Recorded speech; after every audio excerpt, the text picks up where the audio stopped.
Je demanderai de vérifier que vos téléphones sont sur une position d'arrêt. Après l'accueil par Monsieur le maire et dans un premier temps.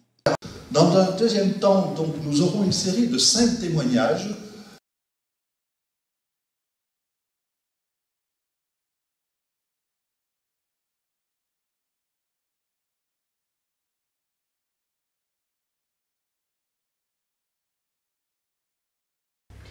Chers amis, je suis heureux de vous accueillir au Théâtre de Fontainebleau. Triste de ne pas être avec vous ce soir pour fêter ce 10e anniversaire de Pôle Sud 77. Mais néanmoins, grâce à la technique, je suis un petit peu avec vous et vous excuserez mon absence puisque je suis loin de Fontainebleau en ce moment.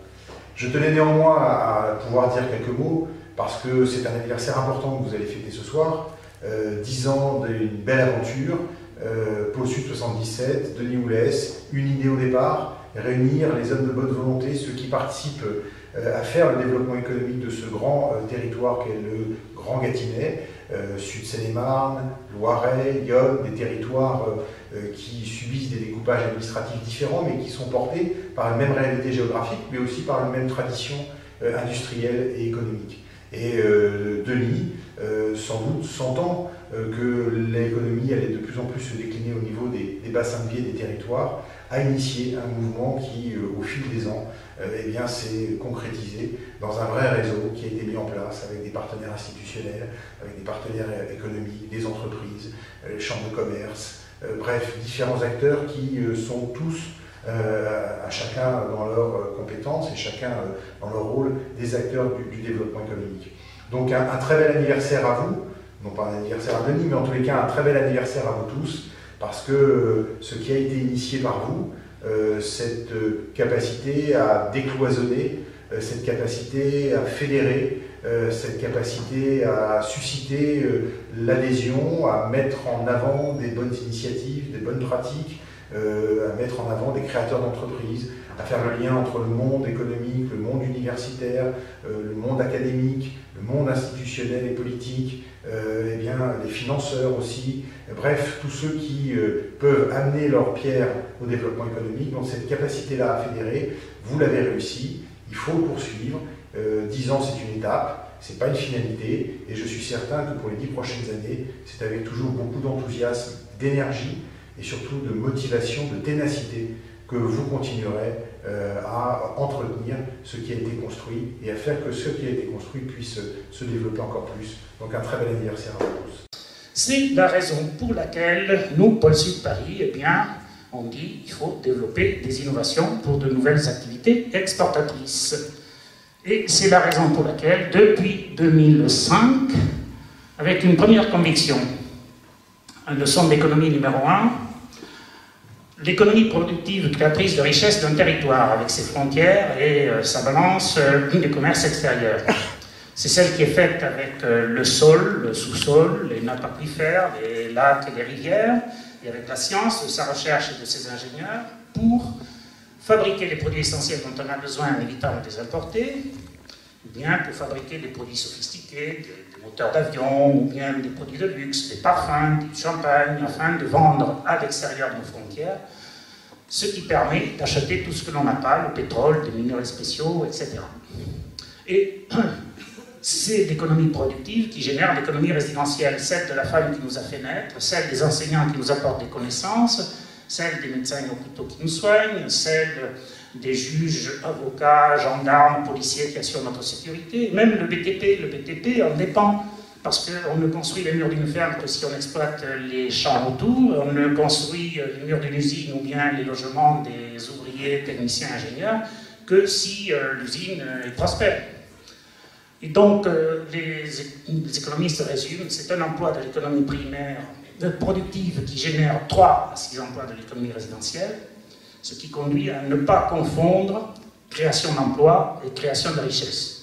D'ailleurs, il y a des emplois qui sont créés qui tuent la pérennité de certaines activités productives puisqu'elles pompent sur les sources de l'économie productive.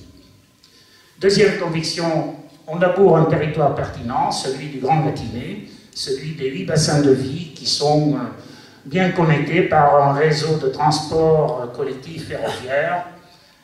Voilà ce pourquoi depuis 10 ans nous avons œuvré. Et maintenant, place à nos témoins.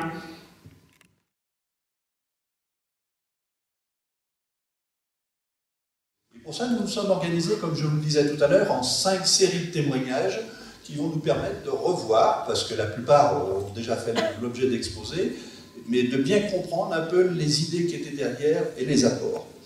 La première série de ces témoignages s'intéresse à la valorisation des résultats de recherche publique. Donc le schéma un peu classique, et je vais appeler pour ça, si possible, pour me rejoindre, Arthur Monfort-Camille, M. Patrick Seppier, Steve Van Zutphen, Madame Lacôte. Je vais vous parler de la création de ma première société, Ceramide, en 2005, lorsque j'ai décidé, avec 3 cofondateurs, de valoriser les résultats de recherche que nous avions menés et de créer la société, l'entreprise. Nous étions confrontés à un problème assez simple, c'est où installer l'entreprise. Donc j'habite avec ma famille à Butier, qui est tout près de Malesherbes. Certains d'entre vous connaissent certainement ce village. Et je travaillais à l'École centrale Paris, donc à Châtellerault-Malabry. Le choix était difficile, donc il fallait soit déménager et s'installer près de Paris, ou alors trouver des locaux dans la région. Donc très vite, je me suis intéressé à des locaux à Fontainebleau ou aux alentours. Et malheureusement, je n'ai pas forcément trouvé des lieux d'accueil adaptés. À l'époque, en tout cas, les choses changent. Aujourd'hui, je pense que c'est plus facile. Et on était dans ces questionnements lorsque Denis m'a contacté. Alors j'étais un peu étonné parce que je ne connaissais pas Denis. Et il m'a proposé de venir présenter le projet à un des synapses, c'était le 5e, je pense, où j'ai pu exposer un peu de quoi il s'agissait. Pour faire vite, c'est la production d'hydrogène pour les énergies renouvelables et le traitement de l'eau.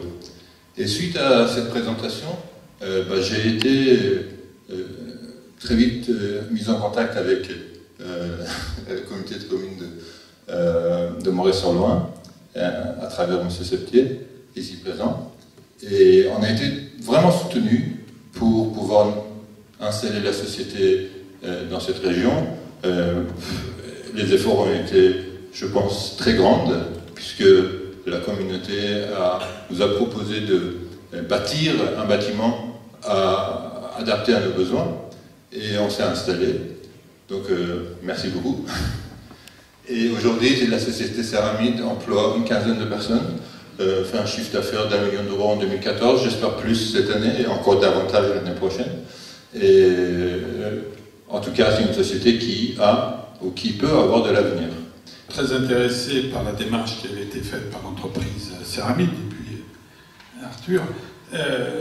Donc nous étions en recherche un peu d'image sur notre pôle économique des Renardières, et nous avons pensé que aider une entreprise qui débutait, extrêmement novatrice, extrêmement porteuse dans son domaine, pour nous pouvait être un point de départ important.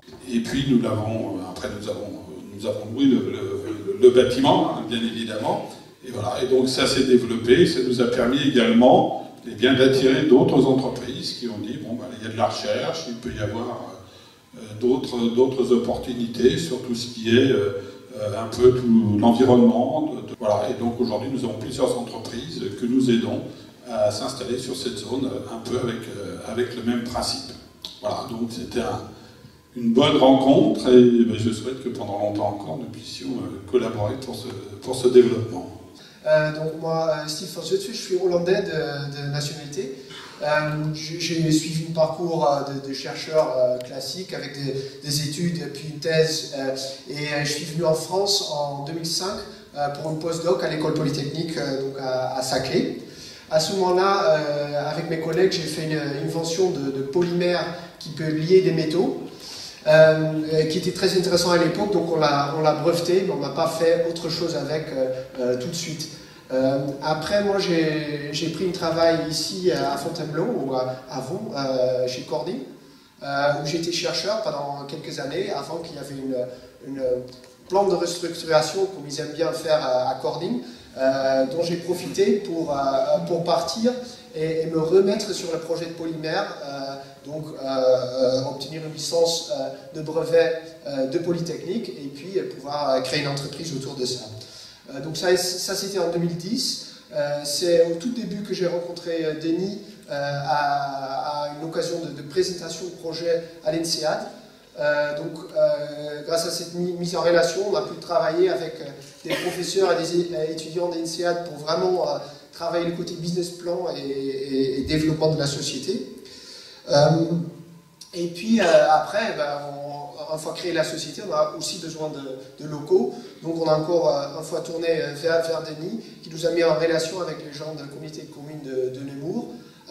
Et donc ensemble, on a trouvé des locaux tout à fait adaptés à nos besoins à Saint-Pierre-les-Nemours, donc sur le site de Saint-Gobain Quartz, leur ancien bâtiment R&D qui est occupé aujourd'hui à moitié par notre société Magpie.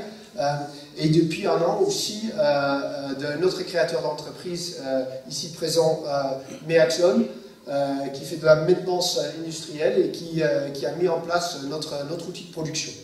Donc Magpie, c'est une société qui produit des résines pour le traitement de l'eau industrielle, spécifiquement pour récupérer des métaux précieux.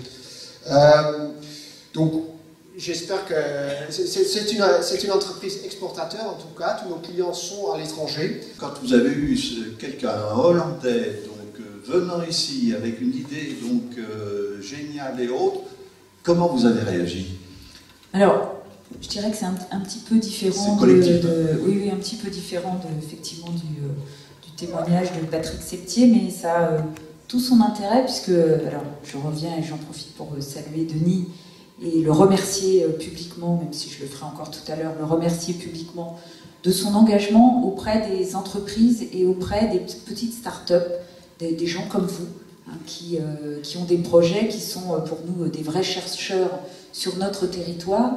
Et je dois dire, Denis, qu'au travers de cette belle expérience, ça a permis à la communauté de communes, qui était du coup toute jeune, hein, puisque Steve, vous avez parlé de 2010, nous avions eu l'occasion d'accueillir les Synapses à Nemours en ce début d'année 2010.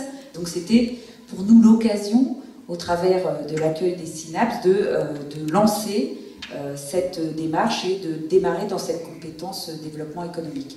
Donc notre contribution, elle a été somme toute, j'ai envie de dire presque modeste, puisqu'il n'y a pas eu de contribution financière dans cette opération.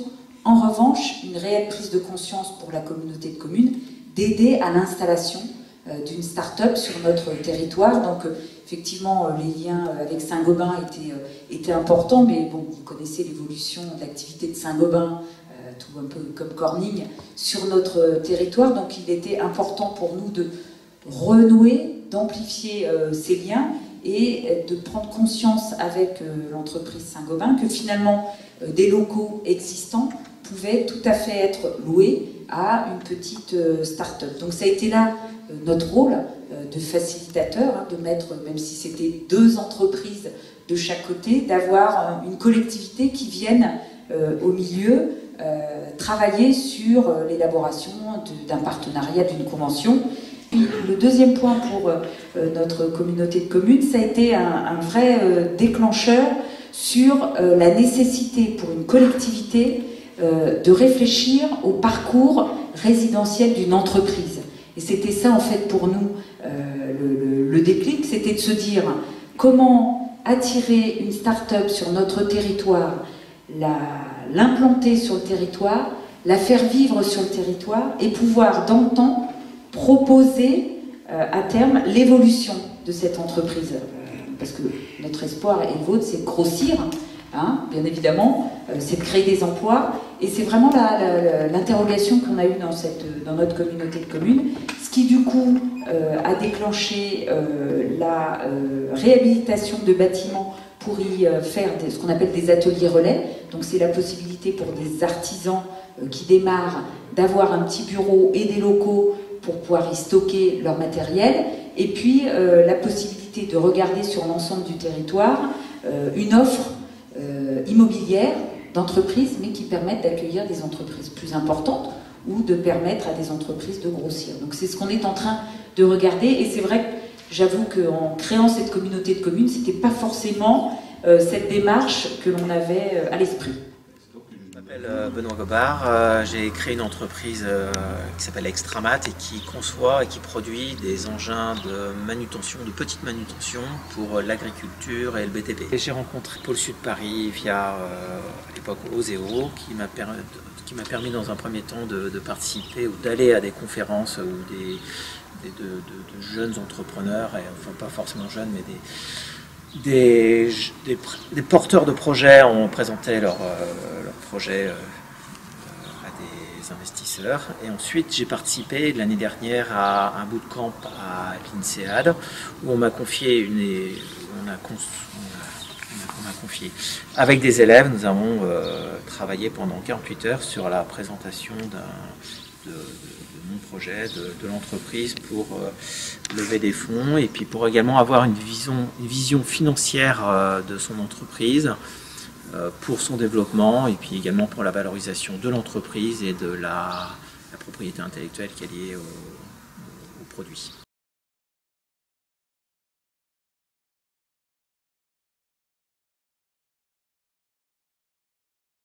Je vois qu'on a parlé pas mal de l'INSEAD, il y a même une photo à l'instant que je ne connaissais pas, c'est très intéressant, sur les bootcamps. Oui, au niveau de l'INSEAD, juste pour recadrer un petit peu, donc nous accueillons chaque année 1000 étudiants dans le programme MBA qui partagent leur temps en fait entre nos campus de Fontainebleau et Singapour. Ces étudiants, juste pour expliquer de qui il s'agit, c'est des jeunes qui viennent de partout dans le monde, qui ont en moyenne 30 ans, une première expérience de 5 ans en moyenne, et qui viennent effectivement pour suivre un cours de management et réorienter ou accélérer leur carrière. Alors, quid de l'entrepreneuriat? Beaucoup de ces étudiants sont intéressés pour travailler en entreprise, pour prendre plus de responsabilités, mais on a également un grand intérêt pour l'entrepreneuriat. On estime qu'à peu près 40% de nos étudiants, ça dépend des années, vont choisir des électifs qui ont un lien avec l'entrepreneuriat au sens général. Et à la sortie, selon les dernières statistiques, on a à peu près 10% des étudiants qui vont plutôt aller vers l'entrepreneuriat, que ce soit la création d'entreprise, la création de start-up, la reprise d'entreprise. Donc c'est un chiffre relativement important. C'est pas très facile de suivre parce que nous avons 50 000 anciens, mais néanmoins il y a certaines grandes réussites qui sont connues. Donc, on parle beaucoup actuellement du fondateur de Blablacar qui est passé sur les bancs de l'INSEAD il y a quelques années. Il y a eu d'autres noms, je ne vais pas commencer à citer parce qu'on n'en sortirait plus. Il y a un autre élément intéressant qui est sorti il n'y a pas très longtemps dans les classements. Il y a un organisme qui s'appelle PitchBook aux États-Unis qui travaille dans le domaine du venture capital et qui s'est amusé à faire un classement, parce que c'est la mode, on fait des classements pour tout et n'importe quoi, donc vous ne connaissez pas. Ils ont classé effectivement les réseaux d'anciens en termes de levée de fonds auprès des fonds de venture capital, et l'INSEAD a été classé 7e mondial auprès des écoles de management, où ils ont trouvé que finalement, apparemment, dans leur base de données, il y a une centaine d'anciens de l'école qui ont levé, sur les 5 dernières années, 1,2 milliard de dollars. Donc c'est des sommes relativement importantes. Si on regarde au niveau de l'Europe, bien sûr, on est en tête. Et en fait, 1,2 milliard de dollars, c'est plus que la somme des 9 écoles de management en Europe, dont 2 très connues écoles de commerce françaises, qui sont cumulées tous ensemble, ça fait moins d'1 milliard. Donc on est très largement au-dessus. Alors, où est-ce qu'ils sont ces entrepreneurs? Bon, ils ne sont pas tous rue Royale, non. Heureusement, parce que sinon ça ferait peut-être exploser le prix de l'immobilier à Fontainebleau. Ils sont un peu partout dans le monde, et ça, je dirais que c'est dû à la fois à notre ADN, puisque nous, par principe, nous accueillons une population qui est très internationale. On a plus de 80 nationalités dans nos promotions. Nous avons une règle qui fait qu'aucune nationalité ne dépasse 12%. Les Français sont les 3e, mais ils sont qu'à 7%. Donc c'est très international. Et typiquement, nos étudiants vont venir d'un pays, partager leur année entre la France et Singapour, et ensuite aller travailler soit dans leur pays d'origine, soit dans un autre pays. Donc c'est très nomade. Et je dirais que d'une façon générale, c'est quand même une tendance générale où, là on a un Hollandais qui vient de nous parler, donc c'est quand même assez courant que les gens sont de plus en plus nomades et vont un petit peu partout dans le monde. Est-ce que ça veut dire pour autant que ça n'a pas d'impact et qu'on ne peut pas créer des liens entre nos étudiants et le développement économique local? On vient de voir, avec plusieurs exemples, que ce n'est pas le cas, qu'il y a des possibilités de liens. Et je voudrais d'ailleurs en particulier saluer le travail que fait Pôle Sud depuis des années, puisque en réalité, toutes nos activités qu'on fait dans le cadre de l'entrepreneuriat, qu'on appelle les bootcamps, dont on a parlé de ça, des présentations avec des porteurs de projets, des mises en relation avec nos étudiants, une très grande partie de ça est faite d'une façon bénévole par Pôle Sud. D'ailleurs, si vous avez des questions à poser plus précises sur la mécanique générale, il faut demander à Denis, parce qu'il connaît mieux que moi comment ça marche à l'INSEAD, pour être intégré dans les bootcamps, etc. La seule chose qui est très importante à savoir, c'est qu'évidemment, pour avoir une relation avec nos étudiants, il faut parler anglais, parce que chez nous c'est en anglais, et on s'intéresse plus sur des projets qui ont quand même une dimension internationale, qui ont véritablement une ampleur qui est importante. Sinon, ça sera un peu plus difficile, je crois, de créer un intérêt. Mais les grands spécialistes, c'est Pôle Sud, et je voudrais encore une fois remercier toute l'équipe de Pôle Sud depuis 10 ans qui fait ce travail de mise en relation et qui nous permet quand même de créer des liens et d'enrichir à la fois le développement économique local, mais aussi l'expérience de nos propres étudiants qui viennent à Fontainebleau, et ça montre qu'à Fontainebleau, il n'y a pas seulement un château, une forêt, mais il y a aussi une vie économique et des porteurs de projets et du dynamisme et des idées et des créateurs d'entreprises. Voilà, merci beaucoup.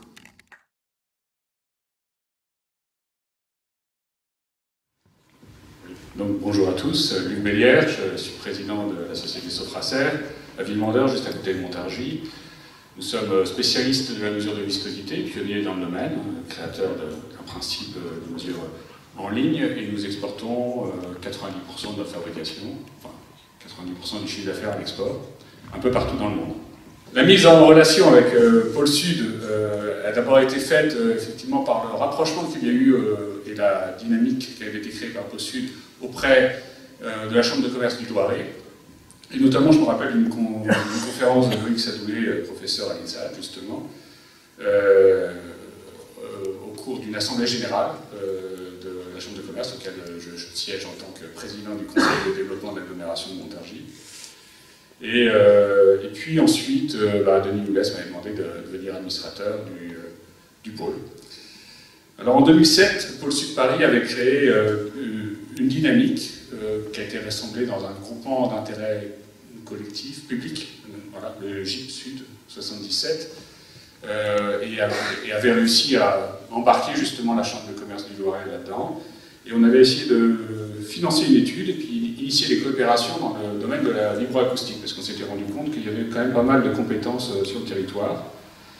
Et on a organisé quelques petites conférences, on a réussi à partager des savoir-faire, et puis au final, on s'est rassemblé avec Aurélia, donc, qui est ici, Hutchinson, Gustavo Daltra, et puis on a monté un projet de recherche collaborative, financé dans le cadre du FUI, du Fonds unique d'innovation, d'investissement, je ne sais plus trop, et dans le cadre aussi du pôle Elastopôle, le caoutchouc. Ce projet, ça s'appelle Langue 2, il a été clôturé en mars 2015, il a été plutôt couronné de succès, d'ailleurs Sébastien Popino va nous en parler un petit peu plus tout à l'heure. Pour Sofracer, ça a été extrêmement intéressant puisqu'il nous a permis de développer et de breveter le premier viscosimètre pour élastomère et plastique en ligne, directement en ligne, donc notamment dans les procédés d'extrusion et d'injection. Donc c'est en phase de commercialisation. Nous avons signé cette année les premiers contrats. Nous avons livré les premiers équipements et installé, enfin en dehors de Chipsen, je parle. Et c'est très prometteur. Donc voilà un projet couronné de réussite. Alors, je tiens à ajouter que pour ma part, moi j'ai particulièrement apprécié le dynamisme de Pôle Sud Paris toutes ces années, notamment toute la dynamique et les efforts qui ont été déployés au rassemblement que sont ces Estrémadours que regroupe le Gâtinais dans 3 régions différentes, donc administrativement, 3 départements, 3 régions. C'est extrêmement compliqué de faire vivre tout ça. Et on voit que ça a été un catalyseur extrêmement efficace puisqu'il y a des élus de tous ces territoires qui participent régulièrement à vos réunions, à nos réunions, pardon. Et puis, c'est aussi facilitateur de pas mal de petites choses parce que quand, moi, il y a quelques années, j'ai reçu le distributeur du monde entier à l'entreprise, Pôle Sud nous a facilité l'accès à une visite privée de l'INSEAD et une visite nocturne du château de Fontainebleau. Donc on voit qu'en dehors du monde industriel, il y a aussi quelques atouts à collaborer avec Pôle Sud. Voilà, merci. société Aurelia, nous on développe des algorithmes de reconnaissance sonore, qu'on appelle aussi en anglais Audio Analytics, pour détecter des événements anormaux au sens large. Alors, soit pour des applications industrielles, comme des applications de Chinson, qui ont été le sujet de ce projet-là, mais aussi sur d'autres applications de détection de bruit dans l'environnement et dans le domaine de la sécurité. Aujourd'hui, notamment, nous on se développe le plus dans la détection des signatures acoustiques des drones, qui est un marché assez porteur pour nous. Le projet LAMP, pour nous, c'était l'occasion déjà de rencontrer et de nouer des relations assez fortes avec des industriels, notamment Hutchinson, et puis aussi d'expérimenter un peu notre technologie sur ces problématiques de détection de panne, détection de dysfonctionnement sur des mécanismes industriels. D'accord, merci beaucoup. Monsieur Bertrand Vincent, je sais trouver de l'intérêt et à favoriser, puisque votre mission c'est d'aider et favoriser. Oui, bien, l'opportunité pour nous, ça a été de rencontrer Rémi Poitvin et Boris de Fréville avec Denis Oulès, je dirais l'INSEAD, puisque bon, Rémi terminait son MBA, et donc la rencontre à la fois de Boris de Fréville, qui portait cette innovation technologique, l'expérience de Rémi Poitvin en termes de développement de business à l'international et formé, issu du MBA de l'INSEAD, trouver tout son sens. Au-delà de ça, ce qu'on a souhaité, c'est trouver, je dirais, une implantation sur le site. Donc, je suis Sébastien Copineau, je suis ingénieur et je travaille au centre de recherche Hutchinson. Donc Hutchinson, vous connaissez peut-être cette entreprise, c'est une entreprise qui a un peu plus de 160 ans d'existence aujourd'hui. Et c'est une entreprise qui investit beaucoup dans l'innovation depuis longtemps. Et dans ce cadre-là, on est amené à lancer des projets qui sont parfois très en avance de phase. Et donc c'est notamment ce qu'on a fait dans le cadre du projet LAMP 2 que Luc vient de nous présenter très rapidement. Donc LAMP 2, ça a démarré il y a maintenant 4 ans. Et pour vous expliquer vraiment très succinctement, parce qu'on ne va pas résumer en 3 ou 4 minutes 3 ans de travaux de plusieurs entreprises, l'objectif du projet LAMP 2 était double. Il y a un premier objectif qui recouvre ce qu'on appelle la maintenance prédictive. La maintenance prédictive, c'est la capacité qu'on a, en surveillant une machine par les bons moyens, de prédire son état de santé à un instant T et de prédire quand on va avoir besoin de la réparer ou d'effectuer une maintenance. Deuxième objectif de ce projet, c'est la surveillance de procédés. Et la surveillance de procédés, c'est ce qui va nous permettre au quotidien de garantir qu'on va alimenter nos clients avec des matériaux, avec des produits qui répondent au cahier des charges qu'ils nous envoient. Donc, dans le cadre de ce projet LAMP 2, on avait ce double objectif et on s'est intéressé à un certain type de machines qui sont des machines relativement conséquentes, puisque ce type de machine ne tiendrait pas, par exemple sur cette scène, un mélangeur caoutchouc, c'est quelque chose qui fait un peu plus grand que la scène sur laquelle on se trouve actuellement. Et donc on a étudié les mélangeurs à caoutchouc principalement, mais aussi les extrudeuses. Donc un mélangeur à caoutchouc, qu'est-ce que c'est? Ou un mélangeur élastomère, c'est une grosse cube dans laquelle on va rassembler des ingrédients qu'on va mélanger, comme son nom l'indique. Et ces ingrédients, ils vont être de type divers. Il va y avoir des noirs de carbone, c'est de la petite poudre, des particules de quelques microns, des élastomères qui vont se présenter sous différentes formes, et des huiles, qu'on appelle aussi plastifiants, et qui vont permettre de mélanger justement, un peu comme quand vous faites un gâteau, vous avez de la farine, des œufs, du beurre, une matière grasse. Nous, on fait un petit peu la même chose quand on fabrique nos mélanges. Donc ce mélangeur, pour s'assurer qu'il fonctionne bien, on a besoin de savoir que ce qu'on met dedans, c'est la bonne matière avec la bonne consistance, que la cinématique, c'est-à-dire toute la partie moteur qui va entraîner les pales du mélangeur et qui va assurer le mélange, fonctionne bien. Donc une cinématique, ça passe par des moteurs, des réducteurs et des rotors. Et donc on a utilisé tout un tas de capteurs qui ont été apportés par les différentes TPE et PME qui ont participé au projet. Et on a besoin de surveiller également le fonctionnement du cycle. Ça, c'est la recette de cuisine que nous, on implémente tous les jours dans toutes nos machines. Donc voilà, même si Hutchinson, avec son centre de recherche qui représente à peu près 250 à 300 personnes aujourd'hui à Montargis, dispose en interne de compétences très pointues dans plein de domaines, plein de corps de métier, on a découvert, et c'est pas vraiment seulement par le projet LAMP 2, mais on a parfois besoin de personnes extérieures qui sont encore plus pointues que nous. Donc ça permet d'optimiser, là maintenant c'est d'optimiser le temps d'utilisation des machines, ce qui, je ne vous le cache pas et vous le savez sans doute, hein, est un des nerfs de la guerre pour conserver des industries pérennes aujourd'hui sur nos territoires. Il s'agit de travailler avec des équipements qui fonctionnent bien et qui fonctionnent longtemps et pour lesquels on n'a pas de surprise, surprise étant les pannes inopinées. Dans ce projet, donc, Altra a participé, en collaboration bien sûr avec les autres participants du projet. En quelques mots, Altra est une société dédiée à la recherche et développement. Nous sommes une cinquantaine de personnes dans l'ensemble de notre activité. Et je peux résumer les acquis de notre travail, de notre participation conjointe dans ce projet sur 3 points de base. La première chose, nous avons beaucoup avancé dans notre capacité de caractérisation par méthode préparative de milieux complexes, des milieux bizarres, comme c'est le cas du caoutchouc, mais nous avons fait une extension de cette capacité. Et pour vous donner un exemple bien pratique, nous travaillons maintenant dans la caractérisation en ligne d'asphaltène et des huiles lourdes. Et là, nous revenons sur le cœur de votre exposé concernant des hydrocarbures qu'on essaie de valoriser à partir des choses qui n'étaient pas valorisables jusqu'à maintenant.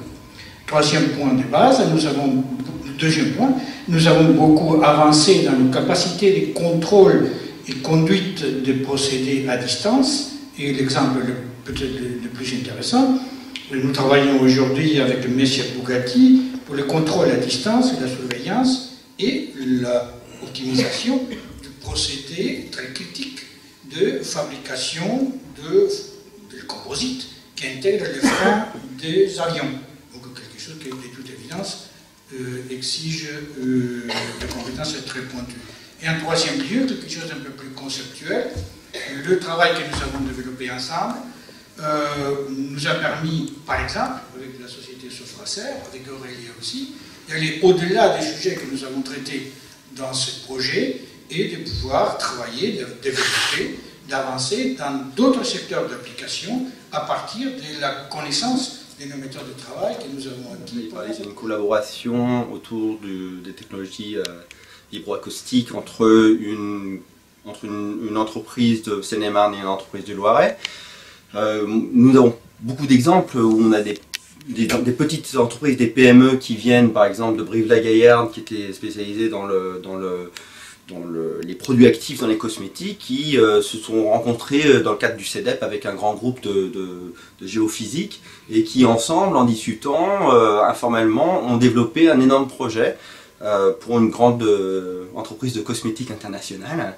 Un projet qui aurait mis entre ce fournisseur de cette grande société 3 ans ou 3 ans et demi, qu'ils ont développé en 7 mois. L'idée, c'est d'avoir des espaces de rencontre où les petites entreprises peuvent partager leurs idées, leur agilité, leur capacité de pousser des projets, et des grands groupes qui permettent, eux, d'avoir les ressources, d'avoir des forces de marché et d'avoir cette capacité de développement à grande échelle. Et c'est vraiment d'arriver à créer ces espaces de rencontre qui est important et qui ne sont pas besoin, peu importe d'où viennent les gens, c'est l'espace de rencontre qui est important.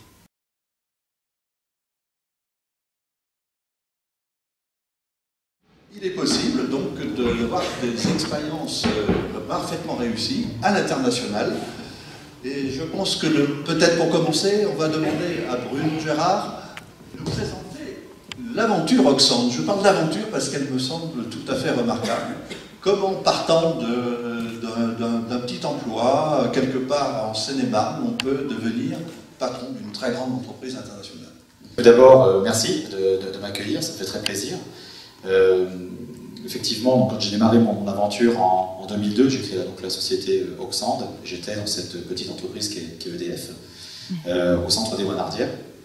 Et donc, j'ai eu l'intention de quitter cette entreprise pour valoriser mon domaine d'expertise, qui était le vieillissement, qui est toujours le vieillissement des grandes installations industrielles, nucléaires et hydroélectriques. En pensant que ça pouvait servir à d'autres acteurs qu'EDF à mieux gérer la durée de vie de leurs installations et à optimiser finalement des choix entre prolonger la durée de vie ou reconstruire à neuf quelque chose. Donc voilà, et à cette époque, je me baladais un peu partout pour essayer de savoir ce que ça veut dire une entreprise, et j'ai eu l'occasion de rencontrer Denis, donc on le citera souvent, je crois, ce soir, qui a été probablement l'un des premiers, je crois, dans mon histoire à écouter ce rêve que j'avais, l'ambition que j'avais, et qui m'a aidé aussi un petit peu à temporiser et à essayer de mettre un petit peu les briques à la bonne place pour démarrer. Donc merci, j'en profite pour te remercier. Alors j'atterris aussi du coup après à Pôle Sud lors de sa création. Alors d'une première façon, en cotisant chaque année, je lance un appel, cotiser chaque année à Pôle Sud. Et la deuxième chose, en lui offrant un dîner à Denis pour continuer à échanger, à partager.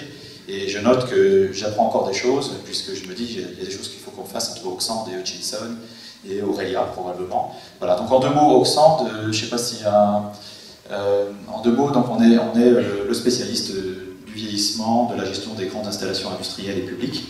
Et nous vendons des prestations de conseil, des études, pour aider nos clients à optimiser leur coût de maintenance, leur durée de vie de leurs installations, dans le nucléaire, dans le pétrole, mais aussi dans les grandes installations publiques comme le ferroviaire.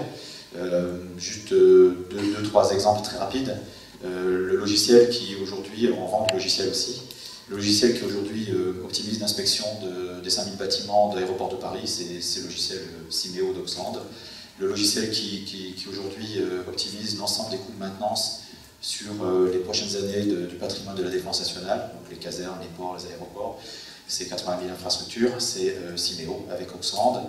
Le logiciel qui optimise la gestion des ciments, justement ces problématiques de fuite dont on parlait tout à l'heure sur les puits de pétrole pour l'exploitation de schistes en Amérique du Nord, et notamment de sable bitumineux au Canada, c'est du Auxand. Voilà, on travaille pour ces grands industriels. Donc aujourd'hui, Auxand, le siège est basé à Avon, environ 150 personnes.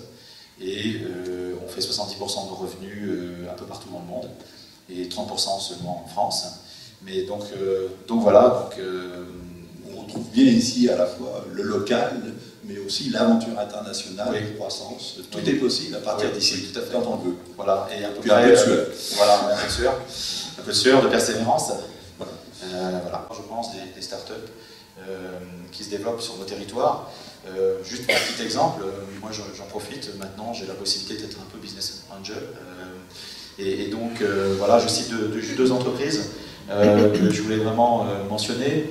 La première qui est sur Avon, Calexion, qui est une entreprise qui se développe. Quelques personnes dans la salle aident aussi ce créateur. Pôle Sud connaît très bien, donc avec David René qui développe notamment pour tous les chantiers Vinci dans le monde, maintenant de plus en plus, des plateformes, je ne sais pas comment ça s'appelle, des systèmes de serveurs assez innovants, faits sur mesure, une toute petite équipe là, à Avon, donc David René. Et de l'autre côté, je suis aussi un autre projet qui s'appelle Soyuz, qui est un projet dans la plateforme internet, qui a pour but d'ailleurs je vous recommande, vous voulez acheter un smartphone, un iPad, un ordinateur, une imprimante, vous ne savez pas quoi choisir, vous allez sur la plateforme Soyuz, vous allez avoir une dizaine de questions et ça va vous sortir les matériels, les prix qui correspondent le mieux à votre besoin. Voilà, donc voilà deux exemples de soutien à la création d'entreprises. Réseau Entreprendre, qu'est-ce que c'est en deux mots? C'est une association de chefs d'entreprise, donc nous réunissons à peu près aujourd'hui 400 chefs d'entreprise sur le territoire qui est grosso modo voisin de celui de Pôle Sud. Et ces chefs d'entreprise se mobilisent bénévolement se mobilisent pour aider, accompagner des startups, des nouveaux créateurs, mais aussi des repreneurs d'entreprises. Nous les aidons par des prêts d'honneur, donc aujourd'hui on va de 15 000 à 100 000 euros, ça aurait été sympa 100 000 euros à l'époque, tu vois qu'on a évalué, donc 100 000 euros sans garantie et sans intérêt, mais surtout, et j'ai envie, vraiment je le dis surtout, c'est par de l'accompagnement, à la fois individuels et collectifs, par des chefs d'entreprise expérimentés qui viennent donner de leur temps et puis de leur expérience et puis des idées. Bruno, il a bénéficié de ce dispositif au départ et puis aujourd'hui il nous la rend bien parce qu'il a mis à profit le principe de réciprocité, c'est-à-dire qu'à son tour maintenant Bruno est adhérent de Réseau Entreprendre et qu'il participe à la validation, à la sélection et puis à l'accompagnement parce qu'il y a plusieurs de nos lauréats qui ont été accompagnés et qui, grâce à lui, maintenant sont sur les rails pour espérer une prochaine réussite et on les espère peut-être ici dans quelques années. Bonjour à toutes et à tous. Tout d'abord, bon anniversaire Denis et plus largement, toi tu incarnes magnifiquement cette association Pôle Sud, mais 10 ans c'est une expérience à valoriser. On voit toutes les entreprises qui ont pu être accompagnées. Et ces exemples sont très intéressants. Alors j'interviens ici dans la table ronde qui tourne autour d'Oxand. C'est une chance pour moi parce que Oxand c'est un très bon client. Un très bon client parce qu'on a commencé en 2002 à la création d'entreprises. Je me souviens d'un salon de la création d'entreprises à Melun qu'on organisait avec le département. Et c'est Oxand qui a été lauréat de ce prix de la création d'entreprise. Et c'est le moment où est né le mouvement des Business Angels. Ça peut être en 2002. Et je salue ici Claude Rameau qui était présent lors de cette cérémonie déjà. Donc ça exprime le souhait des collectivités locales et de l'ensemble des collectivités locales d'accompagner la naissance d'entreprises sur le territoire. Pour l'innovation, là aussi, Bruno est un champion puisqu'il a participé à 5 projets de pôle de compétitivité depuis la naissance des dispositifs. Je les ai comptés, j'en ai peut-être loupé, sur plusieurs pôles. Atlantic, dont il est membre fondateur, on l'a sollicité dès le début d'Atlantic. J'ai en tête Rixmode, pour lequel il était animateur. Mais il y en a aussi d'autres. Il a aussi développé des projets sur le pôle systématique par région. Oxford a aussi pu bénéficier d'une aide à l'innovation de la région et abondée par le département en 2010, je crois. Et donc ça, c'est aussi de manière plus concrète pour aider à mettre en place un logiciel. Vous êtes maire d'une commune voisine, mais vous êtes aussi le président de la commission économique, développement économique local et de la communauté de communes du pays de Fontainebleau. Oui. Oui, bonsoir à tous. Oui, effectivement, je suis maire de la commune de Bourron-Marlotte, un joli village. Je pense que toute la salle, bonsoir à tous, mais toute la salle connaît certainement Bourron-Marlotte, puisque nous venons d'obtenir du département le label Village de caractère. J'ai été aussi intéressé par le panel précédent, puisque j'ai passé la plus grande partie de ma carrière professionnelle dans le groupe Hutchinson, en commençant donc à Montargis, puis après à l'international. Donc c'est vrai que le fonctionnement d'un mélangeur n'était pas totalement étranger. Et j'ai aussi entendu parler de la société Sofraser. Alors, concernant la société Oxand, Bruno Gérard, je l'ai rencontré en fait au sein du comité des conseillers du commerce extérieur de Seine-et-Marne. Et c'est là qu'on s'est rencontrés, mais déjà la société Oxand avait déjà quand même assez décollé. Ce qui est intéressant pour la société Oxand, enfin disons pour le pays, le territoire du pays de Fontainebleau, c'est que c'est vraiment dans la stratégie du territoire, c'est-à-dire axé sur le tertiaire supérieur, je dirais, avec peut-être l'influence de l'INSEAD, avec l'école des mines, mais c'est un de nos axes stratégiques importants, la pépinière d'entreprise, où là nous avons 18 sociétés qui sont accompagnées pendant 4 ans. Il y a une activité pour les créateurs d'entreprises, c'est les mardis de la pépinière, qui sont animés par la CCI, donc Philippe Rossignol qui est dans la salle, et avec le soutien de Seine-et-Marne Développement, donc de l'équipe de François-Xavier Deflou.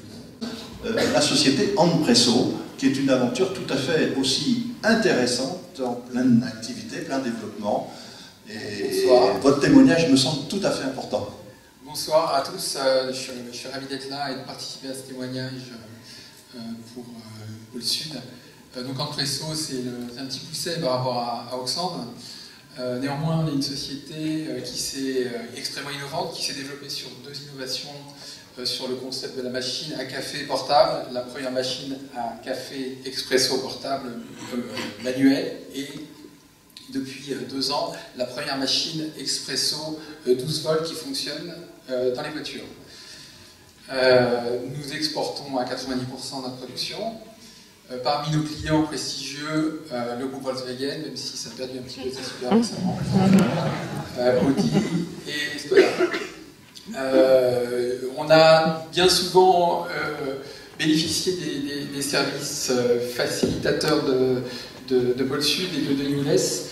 Le fondateur d'Andpresso, Henrik Nielsen, était en lien étroit avec Denis et d'ailleurs il est administrateur de Pôle Sud. C'est grâce à l'intervention de Denis que nous avons été le premier, je crois, pensionnaire de la pépinière d'entreprise de Fontainebleau. Et c'est Denis qui avait alerté Henrik sur les possibilités qui nous étaient offertes à ce moment-là. Enfin, à titre personnel, moi je dois beaucoup à Pôle Sud, puisque c'est par l'intermédiaire du réseau Pôle Sud que j'ai été recruté chez Empresso. Et voilà. Donc je suis d'autant plus heureux d'être là et d'apporter mon témoignage aujourd'hui. Merci beaucoup.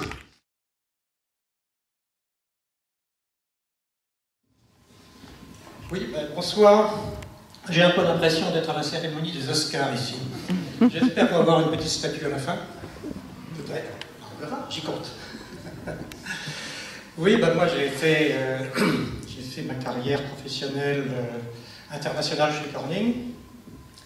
Et cela fait maintenant 15 ans que je suis aux côtés de Denis Oulès, ça ne me rajeunit pas. D'abord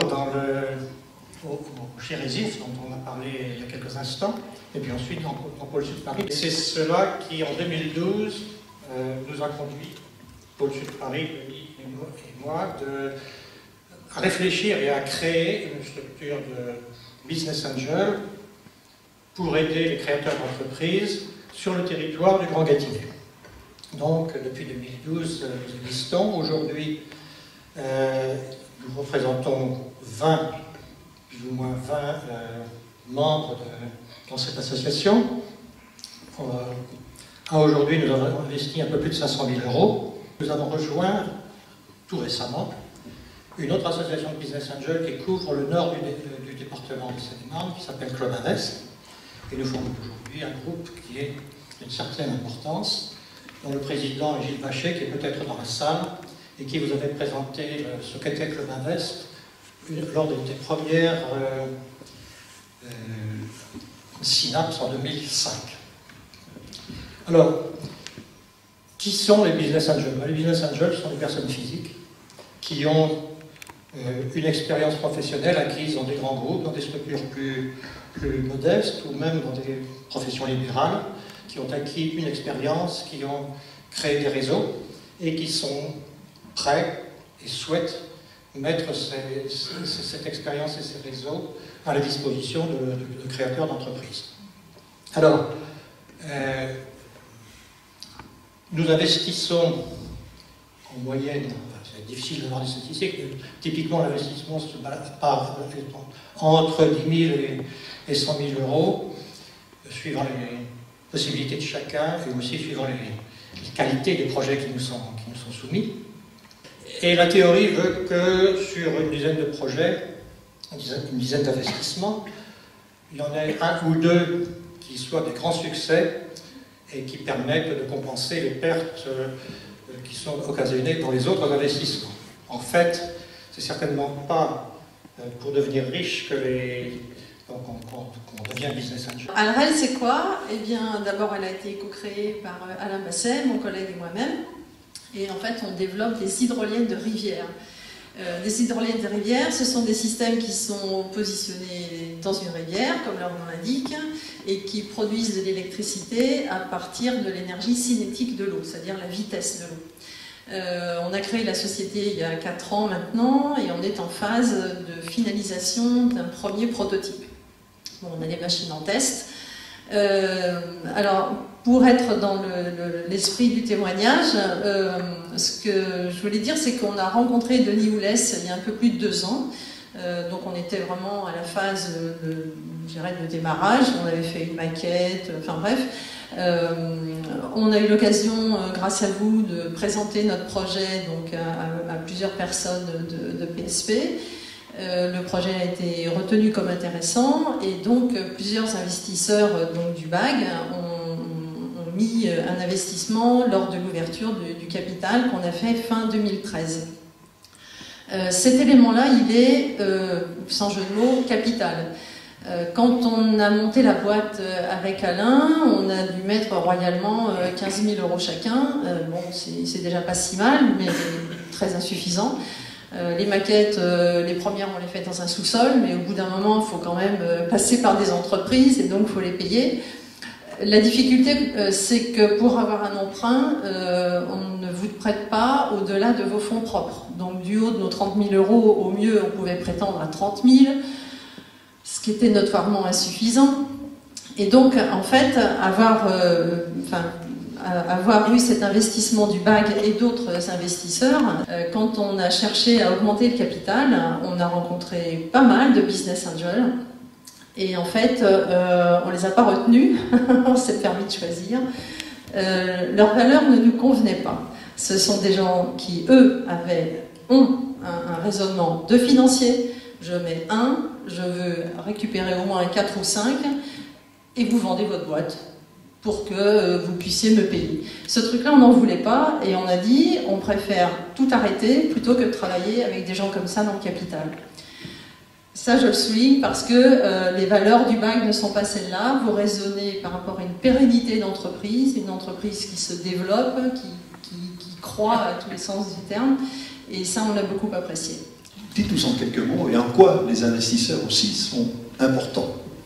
Donc nous, on représente la société Cybeltech qui développe des modèles de croissance des plantes. Donc l'idée, c'est de performer un peu la démarche de la nature au niveau de la sélection variétale, au niveau de la production, où il y a des marges d'erreur colossales sur l'emploi des intrants, des ressources naturelles, et sur la phase de transformation des produits agroalimentaires.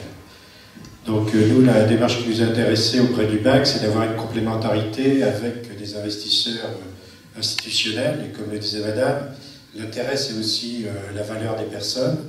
Donc la démarche du BAG était intéressante parce qu'il y avait une expérience.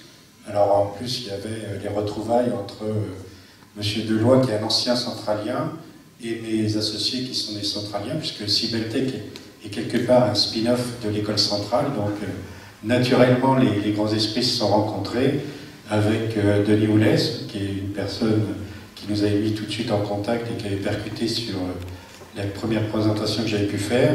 Et puis d'autres personnes du BAG, je pense à Pernette Barlier, qui avait aussi une expérience dans l'industrie et qui amenait une complémentarité aussi dans sa vision, ou Alain Rimel, qui lui avait passé toute sa carrière dans l'agriculture, dans le trading des céréales, et qui amenait aussi un point de vue tout à fait complémentaire. Et donc cet effet réseau était bénéfique à Cybeltech. Merci beaucoup. J'ai oublié de toujours le rappeler, mais vous avez déjà présenté votre projet, la plupart d'entre vous, dans des synapses présents, et vous pouvez le retrouver sur le site à travers les synapses passées et les comptes rendus, donc des présentations plus détaillées. Alors, et qu'est-ce qu'on fait en quelques mots, c'est qu'on vient résoudre les problèmes d'éclairage naturel dans le bâtiment. Vous avez très souvent des bâtiments qui sont profonds, sombres, avec des soucis parfois d'exploitation des sous-sols, et on est capable d'amener la lumière du jour n'importe où dans le bâtiment. Comment est-ce qu'on fait? Je vous en parlerai juste après avoir parlé de Business Angel. Puisque c'est un peu le sujet qui nous a été amené. Il se trouve qu'Eki, c'est une société qu'on a montée fin 2012. Alors pour la petite histoire, puisque on a rencontré début 2012 Denis Oulès, à une époque où on n'était pas assez mature pour parler de création d'entreprise, même on avait un projet qui était un projet étudiant, et à cette époque-là, l'une des remarques que l'on avait eues, et qui était la première réaction de Denis, qui nous a beaucoup fait réfléchir, c'est votre produit, vous prétendez le vendre à de la grande distribution, est-ce que effectivement le profil des bâtiments ça correspond? Mais pourtant, on est sur des interlocuteurs qui tirent les marges vers le bas. Et en fait, on s'est rendu compte au fur et à mesure qu'ils tirent les marges vers le bas avec leurs fournisseurs, mais pas sur le niveau de qualité des bâtiments. Et donc aujourd'hui, on a déjà réussi à signer un premier contrat avec Carrefour en début d'année, et on en est assez fiers. Je parle de ce témoignage parce que c'est l'ampleur des discussions que l'on a avec des business angels. On est challengé systématiquement en tant qu'entrepreneur par nos investisseurs. Aujourd'hui, mon capital est exclusivement monté de... Alors on a deux types de business angels. On a la love money, c'est-à-dire les familles qui ont mis de l'argent au début, et puis derrière des business angels comme ceux du club, alors qui s'appelait BAG à l'époque, qui eux sont des gens comme ceux qui vous ont été décrits, qui ne mettent pas uniquement de l'argent pour dire je place de l'argent sinon ce serait en bourse, et qui viennent s'impliquer, qui challenge. Donc on a des réunions récurrentes. On a mis en place au sein de la société par exemple ce qu'on a appelé un COMEX, un comité d'experts, où on rencontre nos actionnaires les plus engagés et ceux qui ont le plus une casquette correspondant à notre métier, hein, la construction, dans laquelle on vient et on est régulièrement challengé sur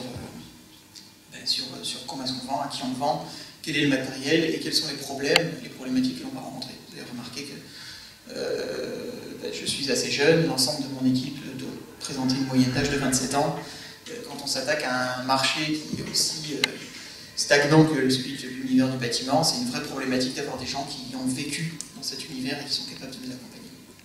Un autre point qui n'a pas vraiment été évoqué là, mais qui est un vrai sujet, c'est que contacter des business angels, des clubs, organiser, c'est un très bon moyen de structurer son business plan, finalement, pour un entrepreneur. C'est-à-dire que c'est un très bon exercice, c'est pas uniquement je viens chercher de l'argent, c'est tout sauf ça. Ça commence par quel est mon business, à qui je vends, qu'est-ce que je vends, et on est challengé sur la partie vraiment chiffrée et entrepreneuriale. Vous prétendez pouvoir vendre 30 systèmes, ça vous en fait 2 par mois, concrètement. Alors 2 par mois, je suis un peu optimiste, c'est plutôt 3. Concrètement, vous avez combien de vendeurs pour assurer ça?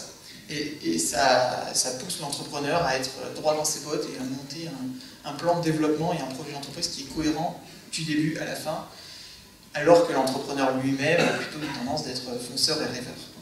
Bonjour à tous, je suis Rémi Dangla, président et cofondateur de Stila Technologies, une jeune start-up qui développe des instruments d'analyse génétique pour le diagnostic médical. Aujourd'hui, ma société est en pleine croissance. Elle compte 11 salariés et nous nous apprêtons à faire le lancement commercial de nos produits d'analyse génétique. Or, en 2013, quand j'ai rencontré Denis, la société n'existait pas encore. Mais Denis et Pôle Sud Paris ont cru en le potentiel de mon projet. Grâce à Pôle Sud Paris, j'ai pu présenter mon concept, mes idées d'innovation lors d'un colloque Synapse. Et par la suite, j'ai pu aussi rencontrer le groupe des Business Angels du Grand Gâtinais. Ces Business Angels m'ont été d'une grande aide dans la structuration de mon projet. En effet, certains d'entre eux, comme Philippe Deloy, Pernette Barlier ou Pascal Marc, ont une grande expérience dans les technologies pour la santé et le diagnostic médical. D'ailleurs, aujourd'hui, Philippe Deloy continue d'accompagner mon projet au quotidien et je remercie sincèrement Pôle Sud Paris de m'avoir fait rencontrer les bonnes personnes au bon moment. Et j'espère aussi que Pôle Sud Paris pourra continuer de faire rencontrer des personnes d'expérience et des jeunes entrepreneurs pour moi, pour faire émerger de nouvelles sociétés et de nouveaux projets. Merci à tous et bonne continuation. Vous avez été le promoteur, est-ce qu'on peut dire promoteur, ou en tout cas à l'accélérateur des business angels en France. Est-ce qu'à travers ces témoignages, vous avez retrouvé l'éthique, la volonté telle que vous la souhaitiez et telle qu'elle se développe? Oui, tout à fait. Personnellement, à la sortie de l'INSEAD, je me suis lancé dans l'aventure de l'investissement dans les startups. J'avais un petit peu de fonds, pas du tout à cause de l'INSEAD, rassurez-vous, parce qu'on gagne correctement sa vie à l'INSEAD, mais pas plus. Donc l'argent venait d'ailleurs. En France, on ne savait pas ce qu'était un business angel, ça c'était il y a 15 ans. Et puis, petit à petit, j'ai rencontré quelques personnes qui faisaient la même chose que moi. Et puis on s'est dit qu'on pourrait monter un mouvement pour essayer d'agrandir le cercle et d'essayer de rassembler quelques milliers de personnes plutôt que d'en avoir quelques unités ou quelques dizaines. Et donc on a monté une association qui s'appelle France Angels, qui a pour vocation de développer les business angels en France. Ça c'était la première vocation il y a 15 ans. Et la deuxième c'était de les structurer et de les rendre plus efficaces, en les rassemblant dans ce qu'on appelle des réseaux de business angels, qui sont des structures associatives qui aujourd'hui représentent 80 structures associatives en France et donc qui représentent au total 4500 business angels et qui investissent chaque année environ 45 millions d'euros qui vient de la poche directe des business angels et qui représentent en gros 400 projets financés par an. Ça représente grosso modo par an à nouveau 1500 emplois créés. Comme on existe depuis 15 ans, vous voyez à peu près le chemin qu'on a poursuivi, ça commence à être significatif. Dès l'origine, j'ai essayé d'intéresser le ministère des PME et de l'Industrie à cette activité, et tout de suite, parce qu'il y avait un ministre excellent à l'époque, qui était Renaud Dutreil, il nous a aidés, et il a financé toute une série de réseaux qui avaient besoin d'argent pour décoller. Donc je crois que là, c'est une rare occasion de remercier le gouvernement. Pour aider les PME, c'est pas souvent ça. Voilà ce que je voulais vous dire. Un business angel, c'est une personne physique qui investit dans une société en création, mais qui ne fait pas que ça. S'il ne faisait que ça, ce serait un investisseur classique. Il accompagne surtout les entrepreneurs. Alors tous n'ont pas le même degré d'accompagnement, ni la qualité d'accompagnateur, et donc la phase suivante, ce sera d'aller accompagner les entreprises au-delà de l'Europe, et en particulier en Asie, où nous avons actuellement des contacts avec des associations nationales de business angels. Voilà.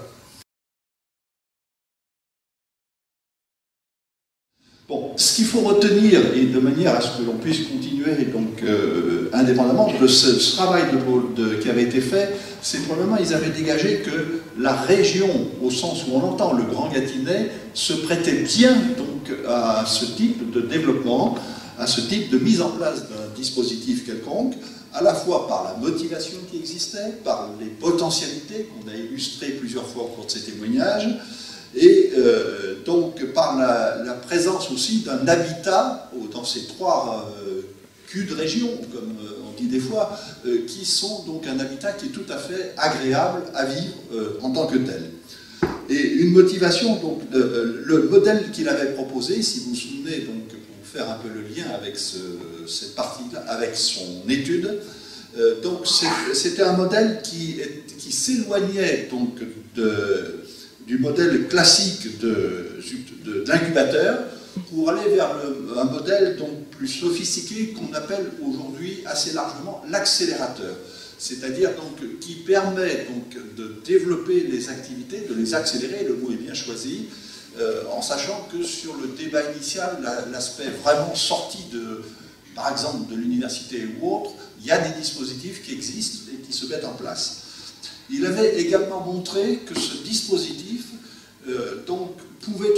avait besoin d'argent public pour démarrer, mais qu'il pouvait aussi survivre donc, en ayant donc, une participation financière dans les entreprises qui en sortaient, et de manière à avoir un retour par la suite qui pouvait conduire à un certain équilibre financier dans la durée, une fois le démarrage fait. Cette étude étant faite, Arthur Mofakami, qui a toujours été très actif à côté de nous, donc s'est proposé d'avancer sur le sujet. À l'époque, on a étudié les résultats qui sortaient de l'étude Erdin pour créer cet incubateur. On a été voir un certain nombre d'acteurs publics, le ministère de la Recherche et de l'Industrie. On a été voir les comités de communes et les acteurs économiques de la région, et on a eu un retour très, disons, positif sur le sujet. Mais, bon, les financements, vous le savez tous, avaient été réduits, aussi bien pour le ministère de la Recherche et de l'Industrie, le financement public. Et on s'est tourné vers le financement privé aussi. Là, il y a eu pas mal de réponses positives aussi. Malheureusement, au bout d'un certain temps, moi j'ai dû quitter le projet parce que j'ai monté une nouvelle société. On ne se refait pas. Et donc j'ai passé le bébé à Marc Rousseau, qui n'est pas là ce soir, je crois, mais on aura Thierry va en parler. Avant que Thierry prenne la parole, je crois que le professeur Yves Malguil de l'INSEAD aussi aborde ce sujet-là. Bonjour, mon nom est Bill Magil. Je suis professeur ici à l'INSEAD. En 2011, j'ai développé un cours sur le thème de la commercialisation de la haute technologie. Et dans cette course, les étudiants de l'INSEAD travaillent avec des innovateurs afin de créer des modèles des affaires, ou de business models. L'objectif étant de faciliter la création de la véritable start-up technologique. Chaque année, nous avons entre 15 et 20 concepts de technologie pour ces cours. Et de Newless et Pulsud sont été des alliés essentiels et indispensables comme source de concepts de la communauté locale. Nous avons des startups de toutes sortes de technologies inimaginables. La science de la vie, la science des matériaux, l'informatique, le laser sont quelques exemples. Mon objectif est que ces entrepreneurs prennent de la valeur réelle du cours et continueront de lancer leur startup dans notre région ici. Je remercie Denis de nous proposer des projets régulièrement et je prévois notre continuation ensemble. Merci. La suite. Oui. Merci Georges, bonsoir à toutes et bonsoir à tous. Si tu me le permets, bien qu'on soit très pressé par le temps, je voudrais revenir pour apporter une précision en ce qui concerne l'étude d'Erding. En effet, cette étude a été réalisée grâce au soutien, je voudrais le mentionner, de Madame Roselyne Serkissian, qui devrait être là ce soir, je crois. Elle est retenue. Elle est conseillère régionale à la région Île-de-France et a donc soutenu fortement la réalisation de ce projet. La région Île-de-France a en effet financé 50% de l'étude et les régions Bourgogne et région Centre ont chacune financé 15%, Pôle Sud ayant pris le complément, c'est-à-dire les 20% restants. Enfin, pour revenir sur le relais que nous avons, que Marc Rousseau, a pris de Arthur, Arthur avait recherché des financements, surtout dans le monde public. Il s'agissait cette fois d'aller rechercher des financements dans le secteur privé. Pôle Sud a donc eu la chance de rencontrer Marc Rousseau. Marc Rousseau est un ingénieur de formation. Il a suivi les cours de l'INSEAD et a été diplômé récemment. Il bénéficie également d'une expérience internationale dans le domaine de la finance, expérience qu'il a acquise en Asie, et plus particulièrement au Japon, en Chine et à Singapour, je crois. Marc Rousseau a certainement été convaincu par l'intérêt de notre projet. Il a peut-être aussi été séduit par lui, puisqu'il a accepté de consacrer 6 mois de son temps à la mise au point de notre projet, et ceci bénévolement. Nous avons donc, ensemble, rencontré des organismes publics de financement, en complément de ce que Arthur avait déjà vu. Je pense à la Banque publique d'investissement, évidemment. Et nous avons rencontré nombre de cadres dirigeants de grandes entreprises publiques, de grandes entreprises privées, pardon, et de groupes industriels. Alors, je peux citer parmi celles-ci Thales, Safran, Hutchinson, dont on a parlé tout à l'heure, Airbus, le CEA et probablement que j'en oublie. Pardon. Et EDF, bien sûr, excusez-moi. Nous avons donc rencontré ces dernières, nous leur avons présenté notre projet, notre écosystème.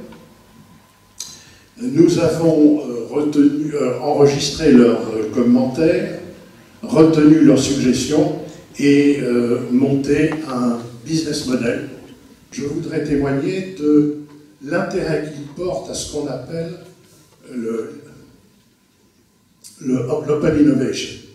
Alors, c'est un terme qui en réalité correspond à la coopération entre ces grands groupes et un certain nombre de start-up innovantes. C'est le principe de coopération. Enfin, malheureusement, la messe n'est pas dite. Et si, à l'heure actuelle, nous pouvons enregistrer le soutien actif de nombre de partenaires, je pense en particulier aux chercheurs porteurs de projets, genre d'Arthur, à des étudiants, type étudiants de l'INSEAD, à des entreprises de toute taille, à des collectivités territoriales, à des groupes financiers. Il nous reste néanmoins, pour mener à bien ce projet, de trouver le catalyseur qui va nous permettre de concrétiser ce projet. Que 20 fois sur le métier, il faut remettre son ouvrage. Merci. Merci de me permettre de dire un petit mot. D'abord, bravo à Pôle Sud. Je crois que l'initiative vraiment qui a commencé à Samoro il y a longtemps, il y a 10 ans, finalement a réussi dans le sens à bouger beaucoup de choses, bouger beaucoup de personnes. Et c'est très heureux d'avoir été là au début. Pourquoi l'INSEAD? J'ai toujours été frustré depuis mes 28 ans à l'INSEAD que l'INSEAD n'était pas plus présente en termes de relations ville, terroir, région et l'école.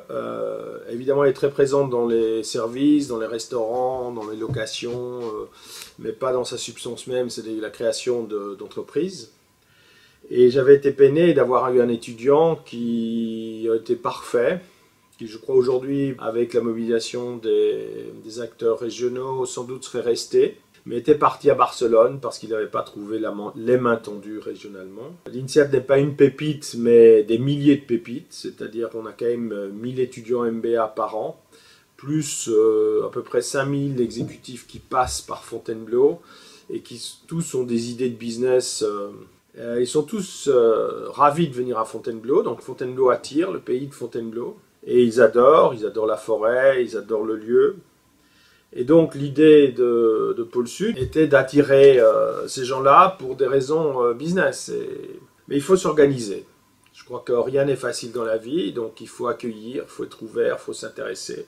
Denis et Pôle Sud ont fait beaucoup pour mettre des ponts entre les étudiants MBA avec Bill McGill, qui je crois a témoigné avant moi, et la région, c'est-à-dire les porteurs de projets. Donc bon courage à Pôle Sud et tout le monde qui s'intéresse à cette question-là, parce qu'en fait la France va se sauver par sa créativité, mais sa créativité qui doit être transformée en activité économique. Et là, l'INSEAD peut contribuer, et c'est très important. Je finirai peut-être par deux mots.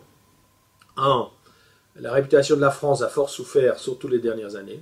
On le voit avec les professeurs INSEAD qui sont de plus en plus attirés à partir vers Singapour, y compris pour des questions de taxation, mais pas uniquement pour des raisons de fiscales. C'est aussi pour simplement des questions de réputation. Et là, je crois qu'il faut engager tout le monde à montrer et à ouvrir la France sur l'étranger et en faire vraiment une terre d'accueil, de créativité, parce que la France est très créative. Et puis deux, les partenariats privés-publics. Ça, je crois que c'est fondamental, c'est-à-dire pas uniquement dépendre du public, mais le privé doit jouer son rôle.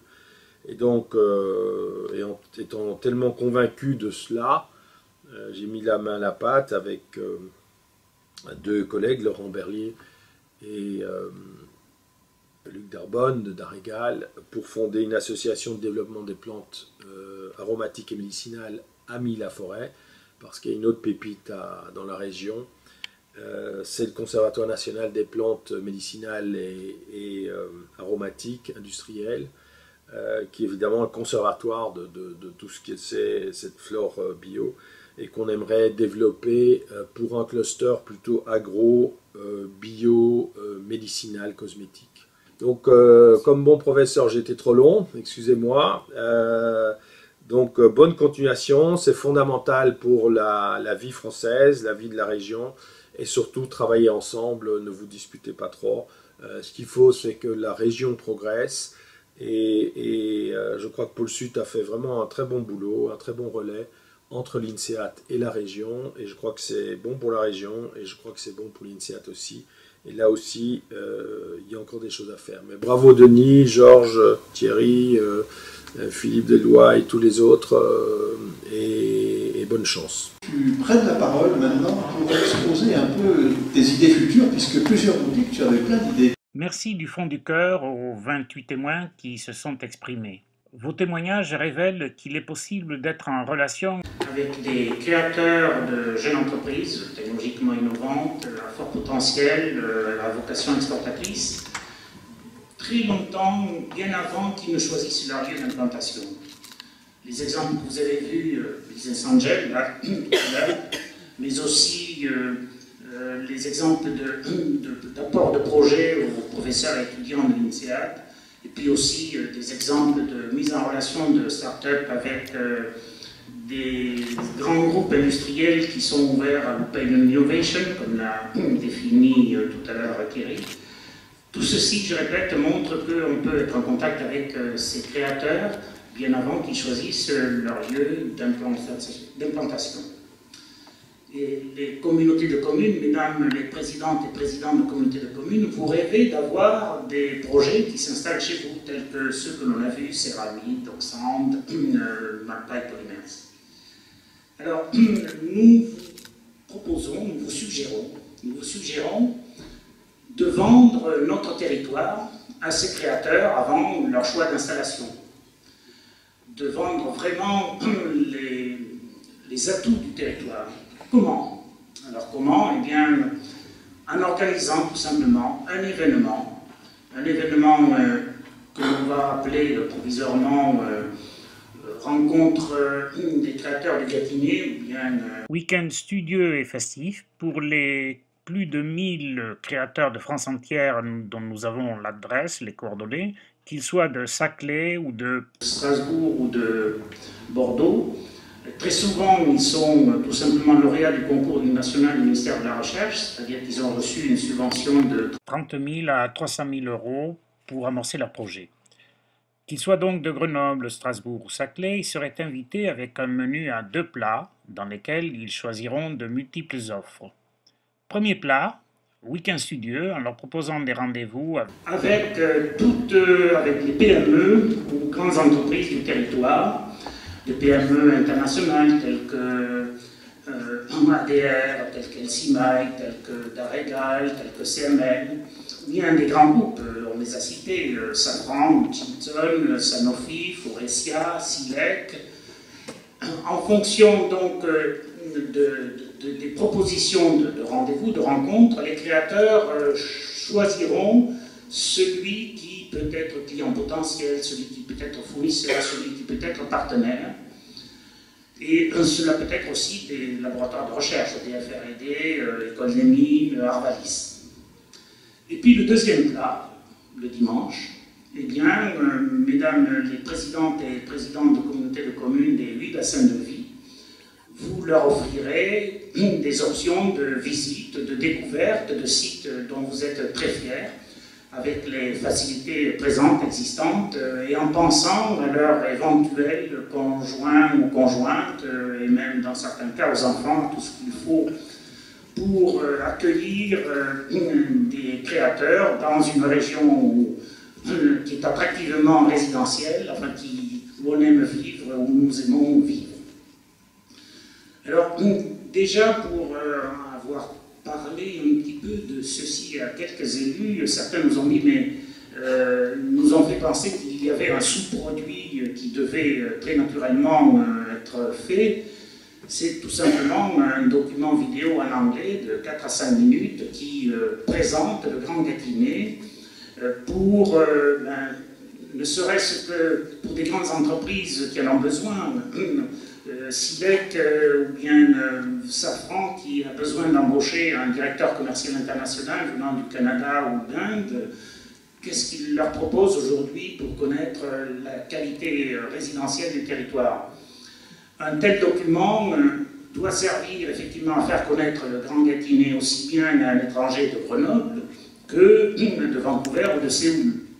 Et je le répète, il pourra être utilisé par toute PME qui veut, ou grande entreprise, avoir le meilleur spécialiste de je ne sais quelle technologie. Une suggestion de week-end studieux et festif, il nous semble qu'il faut que vous le réalisiez tous ensemble. Alors tous ensemble parce qu'il faut que l'offre des rendez-vous soit suffisamment large pour avoir dedans de la chimie, de la mécanique, de l'agroalimentaire, que sais-je encore. Et puis tous ensemble, parce qu'on sait bien, un créateur de start-up, il peut décider d'implanter son entreprise dans un bassin de vie, mais pour des raisons familiales, de travail de conjoint, il peut habiter dans le bassin de vie d'à côté. Donc nous pensons que, nous sentons qu'il y aura une coopération entre les 8 bassins de vie pour réaliser ceci.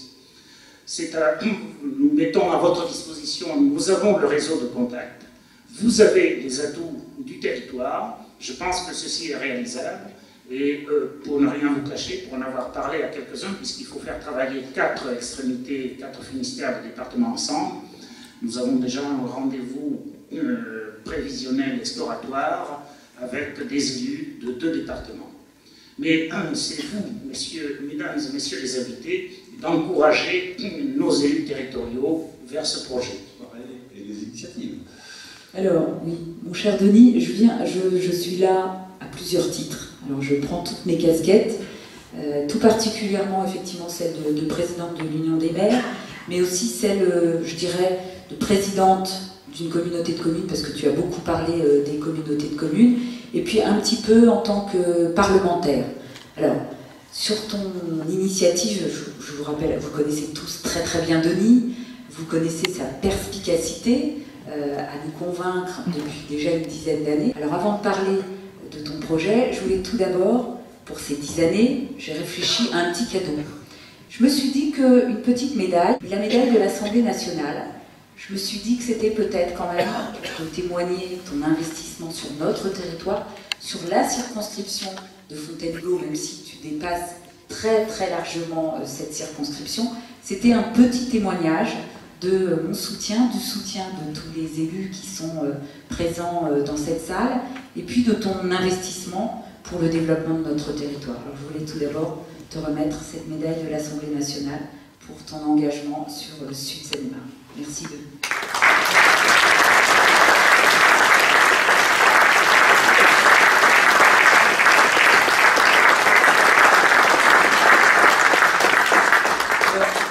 C'est un modeste cadeau d'anniversaire, mais il est symbolique.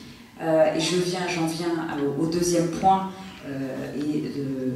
pour succéder à ton exposé. C'est vrai que depuis 10 ans, tu t'investis énormément sur ce territoire. Tu as mis en relation, et ton carnet d'adresses est exceptionnel pour des élus comme nous. Tu as su mettre en relation des entreprises, des élus, installer des entreprises sur le territoire, et maintenant et demain, parce qu'il faut maintenant poursuivre ce travail pour les 10 prochaines années, parce qu'on ne va pas s'arrêter là, et toi tu ne vas pas t'arrêter là, même si je sais bien qu'à un moment ou à un autre on passe la main, mais en tout cas il faut prévoir l'avenir. Et ce week-end dont tu parlais tout à l'heure avec le menu du samedi et le menu du dimanche, nous en avons parlé l'autre jour, me semble particulièrement intéressant.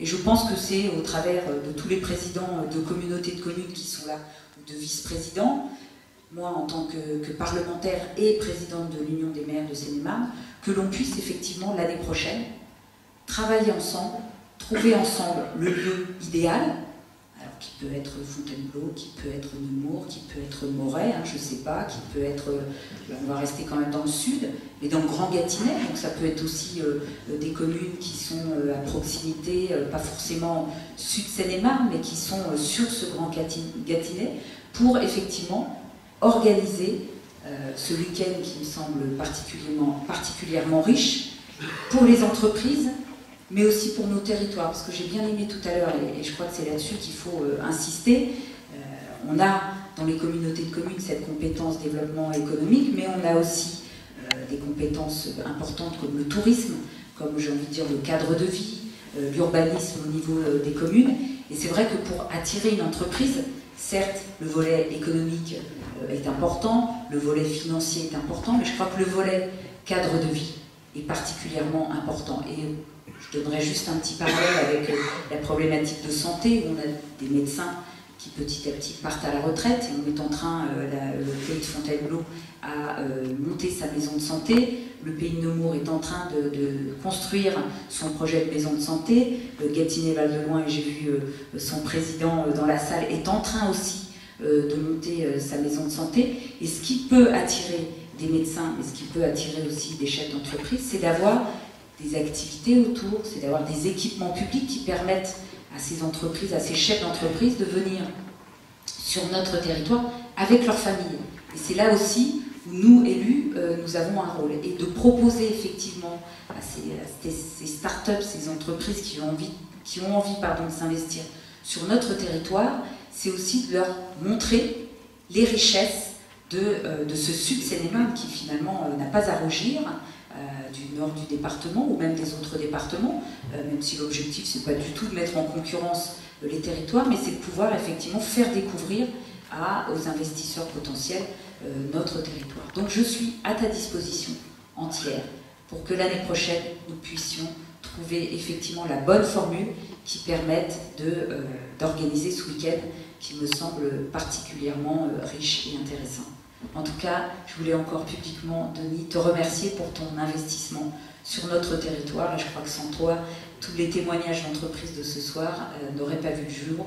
Et je crois que notre sud Seine-et-Marne et Grand Gâtinais ne rayonneraient pas autant sans ton soutien entier pour notre sud. Merci à toi, Denis.